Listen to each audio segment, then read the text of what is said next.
इस वीडियो में आपको कोई मोटिवेट नहीं करेगा और ना ही कुछ बहुत मुश्किल बताया जाएगा, बल्कि एक ईजी और प्रैक्टिकल वे बताया जाएगा जिसका यूज़ करके बहुत से लोगों ने अपनी लाइफ चेंज की हैं और इस पर कई सारी बुक्स भी लिखी गई हैं, जिनमें है the power of less, compound effect और एटॉमिक हैबिट्स, जिसकी समरी आज हम डिस्कस करेंगे। एटॉमिक हैबिट्स के ऑथर जेम्स क्लियर को बचपन में बेसबॉल खेलने का बहुत शौक था। वो स्कूल में काफ़ी बेसबॉल खेलते थे।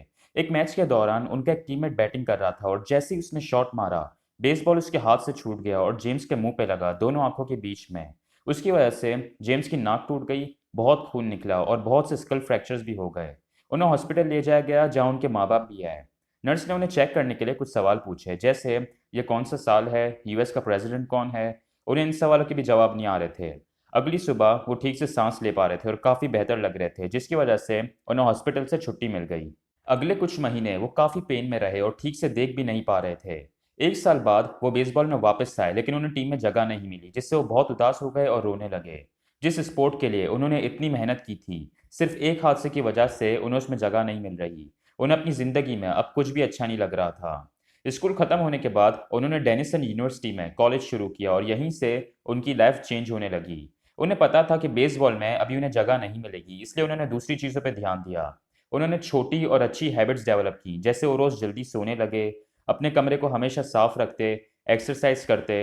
इन हैबिट्स की वजह से वो कॉन्फिडेंट फील करने लगे। उन्हें ऐसा लगा जैसे उनकी लाइफ कंट्रोल में है। इससे उन्हें अच्छे ग्रेड्स भी मिलने लगे और कुछ टाइम बाद उन्होंने बेसबॉल भी शुरू कर दिया। उन्होंने उसमें भी हैबिट्स डेवलप की, जैसे वो वेट लिफ्टिंग और दूसरी प्रैक्टिसेस करते थे। उन्हें यूनिवर्सिटी का टॉप मेल एथलीट सेलेक्ट किया गया और जब उनका ग्रेजुएशन हुआ तो वो कॉलेज की रिकॉर्ड बुक्स में भी आए और उन्हें काफ़ी अवार्ड्स मिले। ऑथर ने बेसबॉल में कोई प्रोफेशनल कैरियर नहीं बनाया, लेकिन इस एक्सपीरियंस से उन्होंने ये सीखा है कि हैबिट्स कितनी पावरफुल हो सकती हैं। हैबिट मतलब कोई भी काम जो आप रोज करें। आप कोई भी काम जितना ज़्यादा करेंगे, वो हैबिट उतनी ही स्ट्रांग होती जाएगी। ऑथर यही स्ट्रेटेजी आगे जाके बिजनेस में भी यूज़ की और इसी का यूज़ करके उन्होंने ये बुक भी लिखी। हैबिट्स की पावर हम सबको पता है, लेकिन ये नहीं पता कि किस तरह नई हैबिट्स डेवलप की जाती हैं। आप एक दो दिन एक्सरसाइज करोगे, तीसरे दिन दिल नहीं करेगा। एक दो दिन जल्दी उठोगे, तीसरे दिन वही पुरानी रूटीन। इस बुक में 4 स्टेप मेथड है, जिससे आप हैबिट्स डेवलप कर सकेंगे इजीली।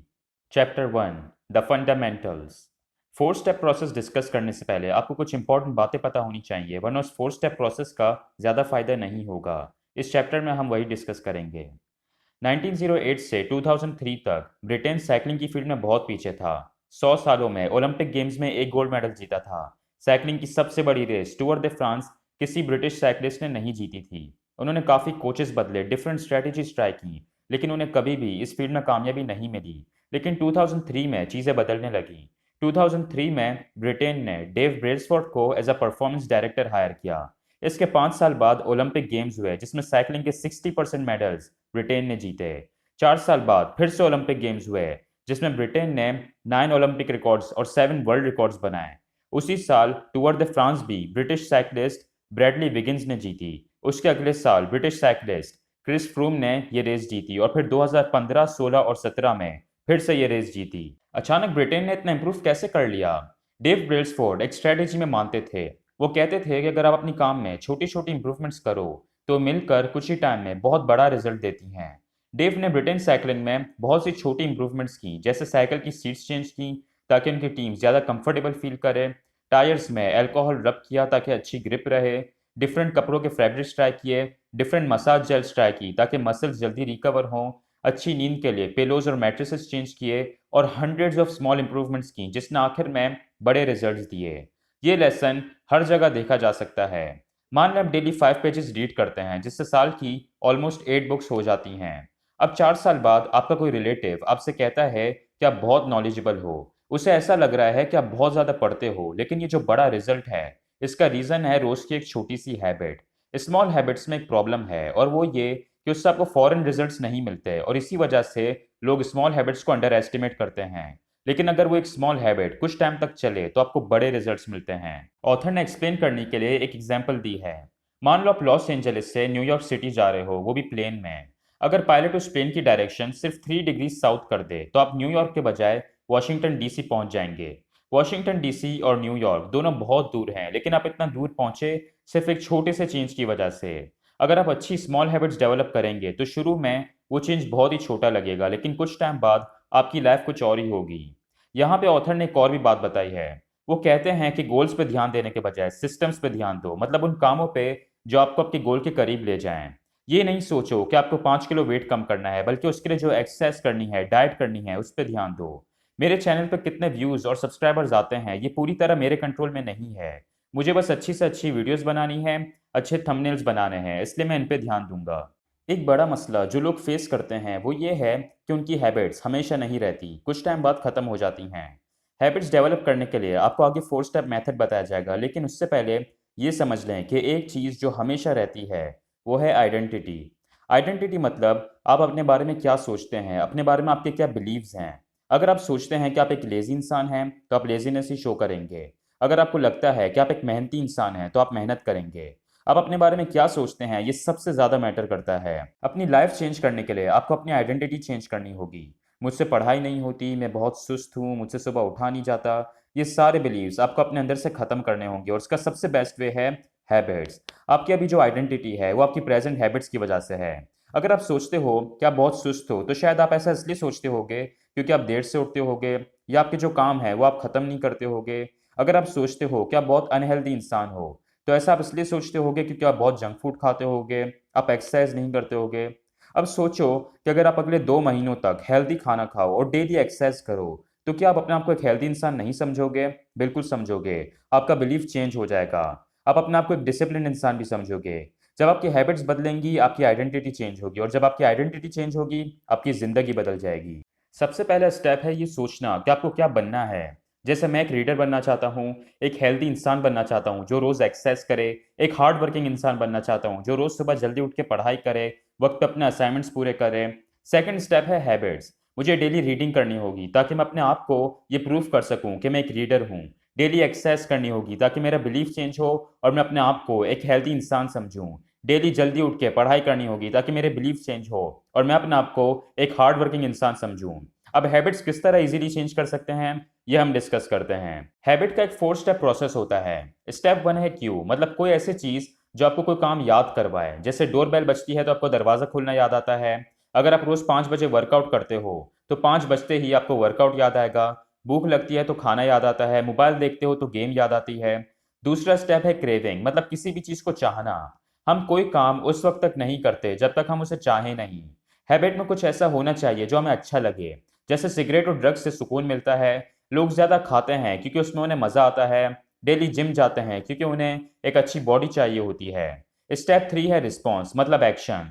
जब आप सोचते हो कि आपको जिम जाने से अच्छी बॉडी मिलेगी तो फिर आप जिम जाने का एक्शन लेते हो। स्टेप 4 है सेटिस्फैक्शन।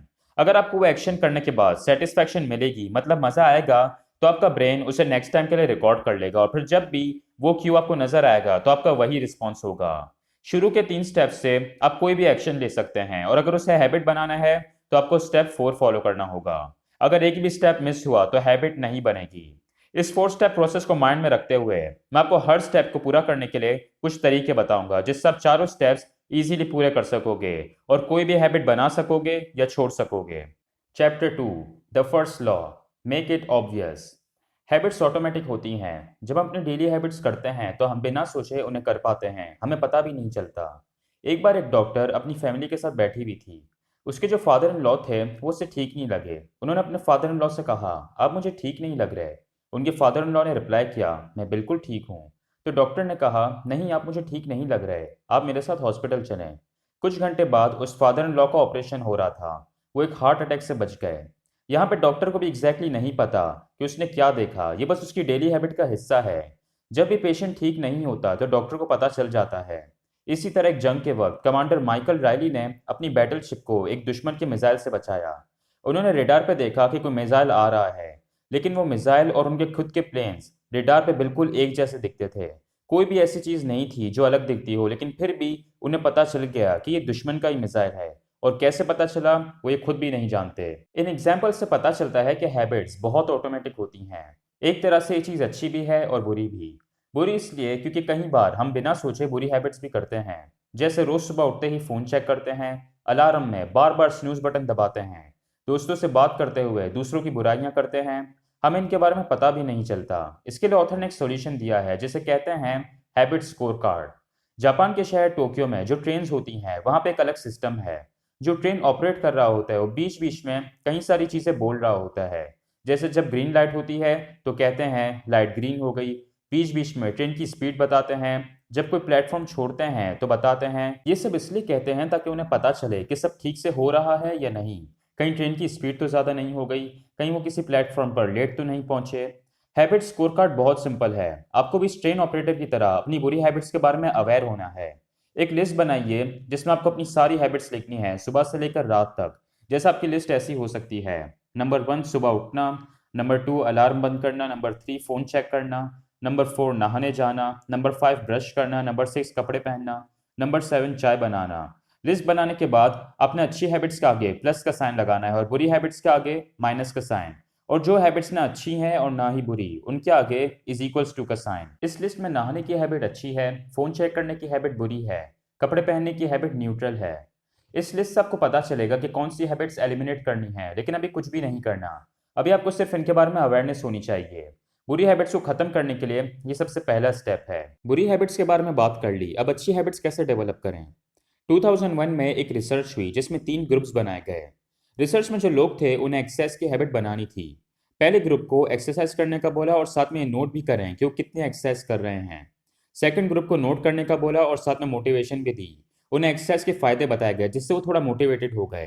थर्ड ग्रुप को नोट करने का बोला, मोटिवेशन दी और साथ ही उन्हें प्लान बनाने को बोला। प्लान में ये लिखना था कि वो किस वक्त और कहाँ एक्सरसाइज करेंगे। जैसे मैं कल 5 बजे अपने बेडरूम में 20 मिनट एक्सरसाइज करूंगा। इस सेंटेंस को इम्प्लीमेंटेशन इंटेंशन बोलते हैं। स्टडी का रिजल्ट ये निकला कि ग्रुप 1 में से 35% लोगों ने वीक में एटलीस्ट एक बार एक्सरसाइज की, ग्रुप 2 में 38% ने और ग्रुप 3 में 90% ने। ऐसा इसलिए हुआ क्योंकि ग्रुप 3 को एक क्यू दे दिया गया। क्यू के बगैर हैबिट शुरू नहीं होती, इसलिए आपके पास कोई ऐसा ट्रिगर होना चाहिए जो आपको आपकी हैबिट याद दिलाए। इम्प्लीमेंटेशन इंटेंशन की हेल्प से उन्होंने अपने लिए क्यू सेट कर लिया। आप इस मेथड का यूज़ करके कोई टाइम और जगह डिसाइड करें। जैसे 5 बजे लाइब्रेरी जाकर रीडिंग करेंगे। जैसे ही 5 बजेंगे आपको अपना एक्शन याद आ जाएगा। आप हैबिट स्टैकिंग का भी यूज़ कर सकते हैं, मतलब कोई टाइम डिसाइड करने के बजाय कोई ऐसी हैबिट चूज़ करें जो आप ऑलरेडी करते हो और अपनी नई हैबिट उसके बाद करें। जैसे अगर आप मेडिटेशन करना चाहते हैं तो सोचें कि आप रोज़ सुबह ब्रश करने के बाद मेडिटेशन करेंगे।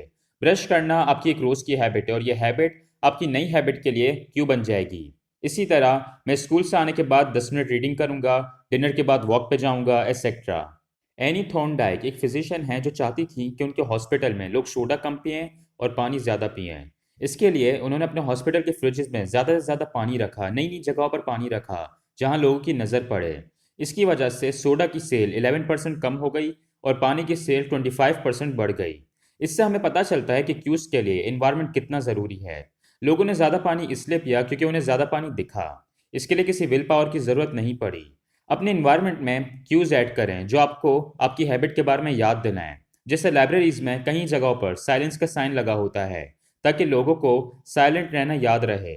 इसी तरह अगर आप ज़्यादा पानी पीना चाहते हो तो पानी की बोतल साथ रखो ताकि आपको पानी पीना याद रहे। अगर हार्ड वर्क करना चाहते हो तो अपनी डेस्क पे एक साइन रखो जिस पर हार्ड वर्क लिखा हो। अपने इन्वायरमेंट को इस तरह सेट करो कि उसमें आपके हिसाब से क्यूज हों। बुरी हैबिट से बचने के लिए भी इन्वायरमेंट का यूज़ करें। कोई भी हैबिट क्यू से शुरू होती है और अगर बुरी हैबिट्स को रोकना है तो क्यू को रिमूव कर दें। 1971 में वियतनाम वॉर हुई थी। कांग्रेसमैन रॉबर्ट स्टील और मोर्गन मर्फी जब सोल्जर्स को विजिट करने गए तो उन्हें पता चला कि काफ़ी सारे सोल्जर्स को हीरोइन ड्रग की आदत लग गई थी। इसके बाद उन सोल्जर्स पर नज़र रखी गई।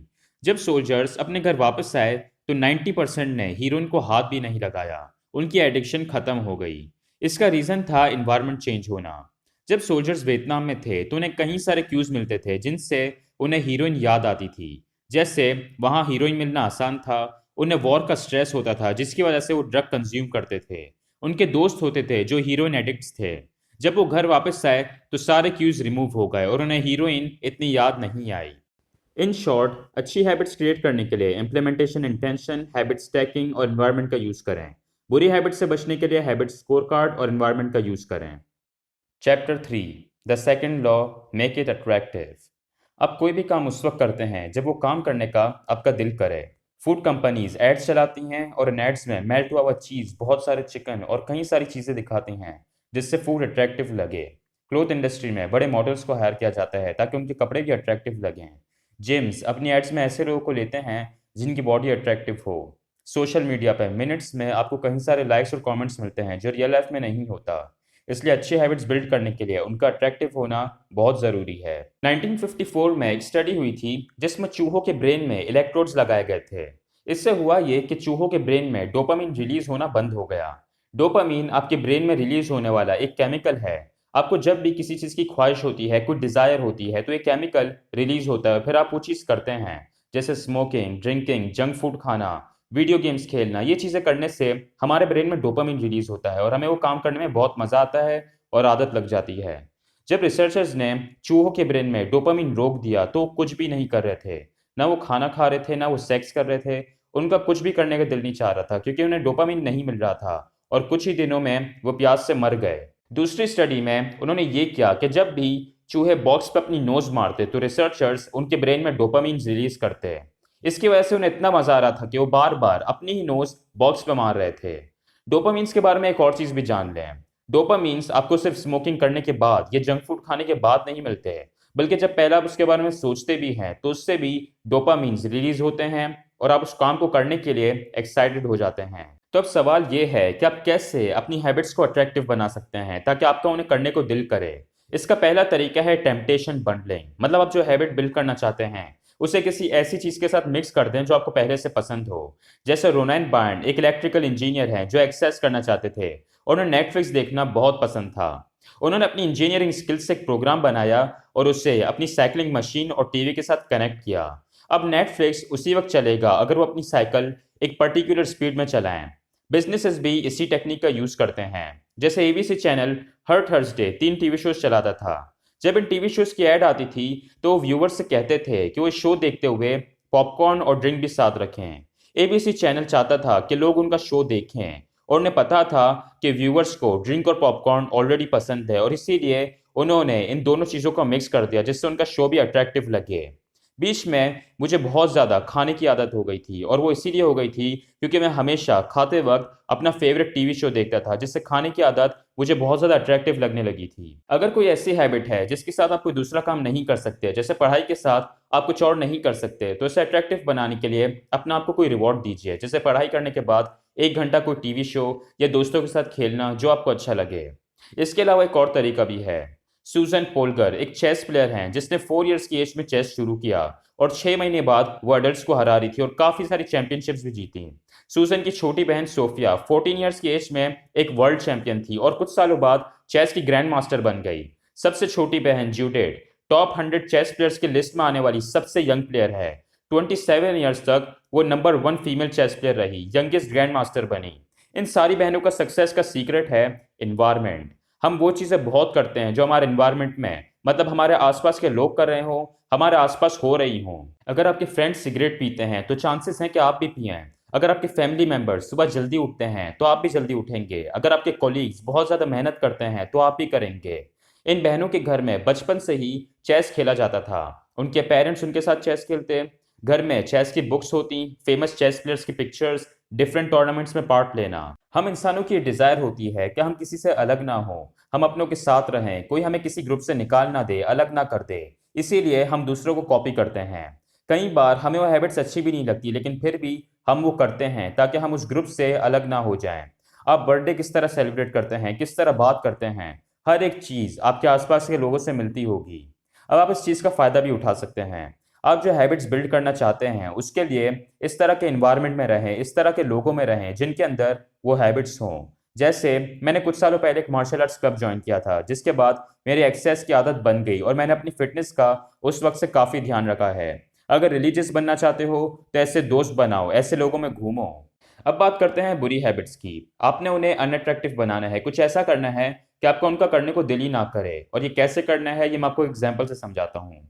स्मोकिंग की आदत बहुत से लोगों में है, बहुत से लोग इसे छोड़ना चाहते हैं। अगर आपके अंदर ये आदत है तो ऑथर ने एक बुक रेकमेंड की है जिसका नाम है easy way to stop smoking. ये बुक इसलिए कही है क्योंकि ये बुक पढ़ने के बाद आपका स्मोकिंग करने का दिल ही नहीं करेगा। इस बुक के जो ऑथर हैं एलन केर, वो खुद पहले बहुत स्मोकिंग करते थे। इस बुक में वो कहते हैं कि किसी भी इंसान को स्मोकिंग छोड़ने की ज़रूरत नहीं है क्योंकि स्मोकिंग आपके लिए कुछ भी नहीं करती। ऐसा नहीं है कि आपको उसकी ज़रूरत है या फिर जो स्मोकर्स होते हैं उन्हें असल में पसंद भी नहीं होती, वो उससे बेजार होते हैं। एलन केयर कहते हैं कि लोग स्मोकिंग इसलिए नहीं छोड़ पाते क्योंकि उन्हें ऐसा लगता है जैसे वो अपनी आदत से लड़ रहे हैं, लेकिन असल में कोई लड़ाई है ही नहीं। क्योंकि लड़ाई तब होती अगर आप सिर्फ से अच्छी हेल्थ की वजह से किसी और रीजन की वजह से छोड़े होते। लेकिन स्मोकिंग स्मोकर्स को पसंद ही नहीं है और उसकी जरूरत भी नहीं है, तो फिर ये लड़ाई कहाँ से हुई? अगर आप भी बुरी हैबिट्स को लेके अपना माइंड इस तरह का बनाएंगे तो आपको वो अच्छी नहीं लगेंगी। जैसे मान लो कोई मोटा इंसान है जो अच्छा खाने की कोशिश करता है लेकिन बार बार जंक फूड खाता है। अब उसे चाहिए कि वो इस चीज को रियलाइज करे, वो ये देखे कि उसे ये सब नहीं खाना, उसे खा के कोई मजा नहीं आता, बल्कि जब वो ये सब खाता है तो उसे अपने आप से नफरत होती है। अपने आप को जब वो देखता है तो उसे गुस्सा आता है। इन शॉर्ट, वो ये सोचना छोड़ दे कि ये कोई अट्रैक्टिव चीज है या फिर वो इसे करना भी चाहता है, बल्कि ये सोचे कि ये कितनी गंदी चीज है जो वो खुद भी नहीं करना चाहता। जब आपकी सोच उस चीज को लेकर बदल जाएगी तो आपको वो चीज पसंद नहीं आएगी और आप उसे नहीं करेंगे। तो अच्छी हैबिट्स को अट्रैक्टिव बनाने के लिए टेम्पटेशन बंडलिंग और रिवॉर्ड्स का यूज करें और एनवायरनमेंट का फायदा उठाएं। बुरी हैबिट्स को अनअट्रैक्टिव बनाने के लिए अपनी सोच बदलें, जैसा अभी मैंने आपको बताया। बाकी समरी आपको पार्ट 2 में मिलेगी।